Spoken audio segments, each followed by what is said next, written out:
In the previous episode, we learned how Sir Gairy assembled a team of high-ranking experts from disparate fields and impressed upon the United Nations to grant the UFO phenomenon the importance it duly deserves.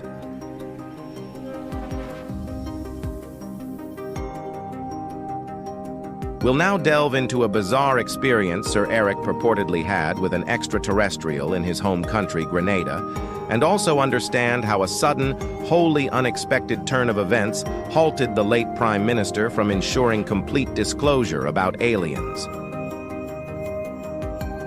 The tight-lipped approach regarding the subject of extraterrestrial life that governments across the world have adopted, primarily in the United States, is something that has flummoxed anybody who has ever pondered the need for such confidentiality on so vital a topic to humankind. In the closing scenes of part 1 of this video, we learned that Sir was determined to know why the existence of UFOs continues to remain a secret.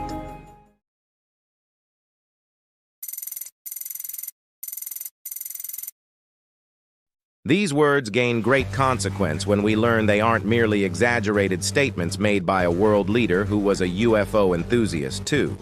Strange as it sounds, well before his address at the United Nations and the eager push for UFO disclosure, Sir claimed to have had his own personal encounter with an otherworldly being, albeit a dead one.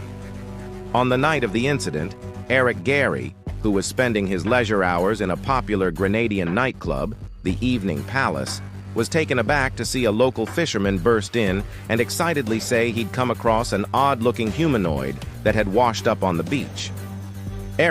Who was heavily interested in paranormal phenomena, quickly arranged a small military unit and a photographer. He then asked the man to lead him to the spot where the entity was found. Alleged later that when the investigating team arrived at the scene shortly before dawn, they witnessed a couple of fishermen at the site standing guard next to something covered by tarpaulin.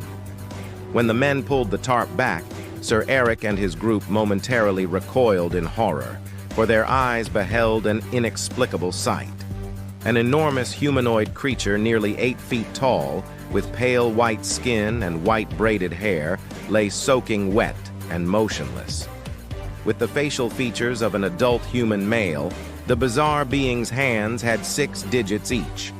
This extraterrestrial entity was clothed in a dark blue, skin-tight, one-piece suit with footwear attached.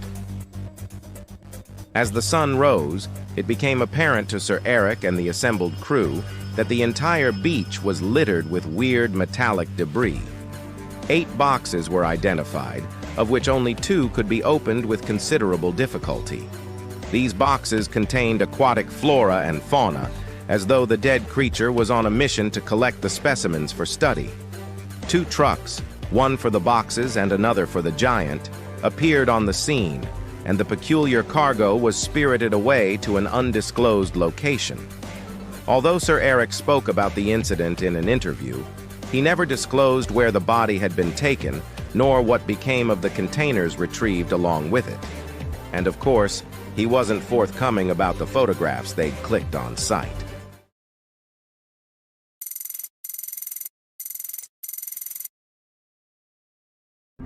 Prime Minister Gairy earned a massive victory on December 18, 1978, when the UN General Assembly adopted Grenada's resolution to study the taboo subject of UFOs.